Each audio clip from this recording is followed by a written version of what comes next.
Hey,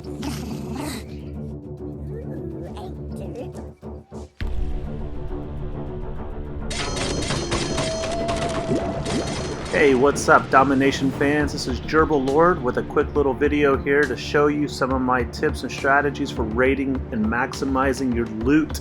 The better you can raid, the more loot you can get on each encounter is going to save you so much time, since this game is, as we all know, very time intensive. Yep, I'm at the phase now where it seems every upgrade costs somewhere between 4 and 9 million. My walls are about 4 million per section to upgrade, but it's quite achievable and you can do it quickly with the strategies I'm about to show you. So here's a couple of my recent games from the last week or so. Not the best I've ever achieved by far, but just showing you some of the consistency.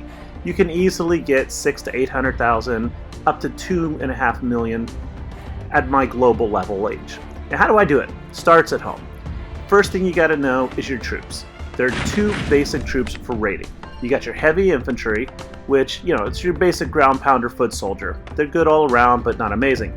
And you got your raider. Now, most people think these are the guys you want to use. They're not. Let me explain why. Over in the university, you can upgrade both of them. Catherine the Great upgrades their attack and the life for the heavy infantry by 30%. Also, it's tier 1, but if you jump over to Mansa Musa, you can upgrade your cavalry, your raiders, damage, but not their life. Alright, now let's take a better look at their stats, side by side. Here's where it gets interesting. 1 raider equals 3 heavy infantry. Now, you multiply that out for the same barrack slot points, and you get a lot more life. You get a lot more damage to the buildings. Not only that, if you factor in 3 heavy infantry building simultaneously across your 3 barracks, it takes 35 seconds to replace, whereas just 1 raider takes 2.5 minutes. So this means you can crank out a whole lot more infantry a lot faster to do a lot more raiding. Beyond the troops though, you gotta go over to your temple. The temple has a blessing that's going to increase the loot that you raid by 20%. I don't remember what this starts at, but you can also upgrade that back at the university under Chief Hiawatha. Next, you have to upgrade the museum. The museum is insane. Right now, I'm pulling in a bonus 22% loot from a single jewelry in my museum. So, where do you attack? This is the tricky part. Don't just blindly attack and try to wipe them out. Never go for 5 stars, in fact. You got to look at how much money they have to steal first, then the arrangement of the base. Is it worth attacking? Like, this guy has a lot of loot, but everything's surrounded by thick walls, so that loot is hard to get.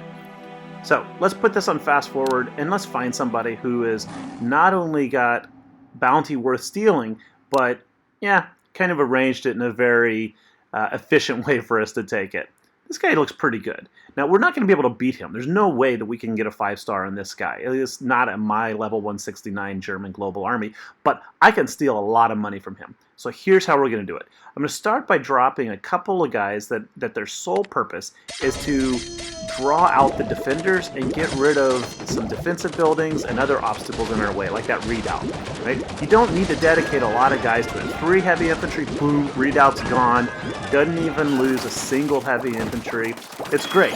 Now, at this point, all of his defenders are coming out to engage me. I haven't really got a lot of loot. That's okay. So we're just going to let these guys die, and we're going to continue to work on drawing out those defenders. Pull those defenders away from whatever target I want. In this case, I'm still trying to get some of the immediate external stuff, but right now, all of his defenders are going to the north. As you can see right here, there's all of his money. And I'm pulling all those defenders to the north by only attacking with 1 or 2 guys at a time on the northeast side of his base. So I got a couple guys hitting those oil wells up top. I got a guy down on the bottom just plinking away on another oil well. And they're going to die. That's okay. I expect that. And we'll drop a couple more. So when that guy dies, the defenders continue their silly northeastern march. And when you feel that they're far enough away that you can deploy the bulk of your forces now to get all that raided loot down below, then go for it. So we're going to let these guys go. This is a nice little trick. Up there by the museum, in the corner, in the trees, you can drop a guy. That is so great because it's far, far away from the base. All their defenders are just going to march out of their base, going further and further away from the real attack. So there, one guy deterred the entire army. from this guy. So now that they're on the wrong side of the base, he can't really defend himself. I can drop in my guys, loot away. I keep arrow barrages ready to knock out a couple defenders. Now, all those defenders he had up north, they've started marching south, which left these two mineral patches available. And if you don't know where those minerals come from, by the way, it took me a long time to figure this out.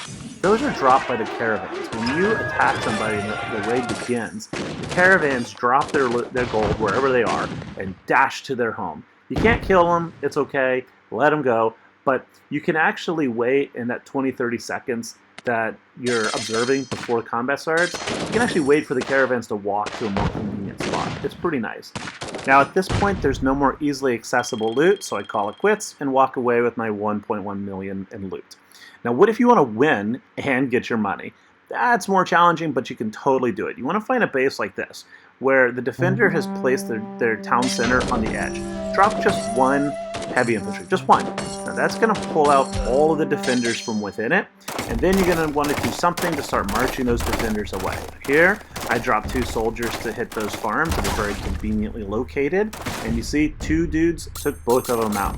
Next, I dropped 3 more little suicide soldiers up from the top corner, opposite side of the map, wherever they need to be. And these are going to, again, pull all of his defenders marching up towards them. So these defenders, the whole map right now, every defender he has is marching up there for those 3 guys, or girls. Now, back to the town center. Now I can drop down, I think 8 defenders, or attackers is what I use. Just 8, 7 or 8, I'm not too sure. And they're going to take out that city center. No problem. Boom. There, they got it. Now once they're done with that, I want to start moving the defenders again. So this is a little trick I discovered. Drop 1 person on the beach, and you can do this on either side of the map, bottom left or top right. On the top right there's a little island. We'll see that in just a second. There it is.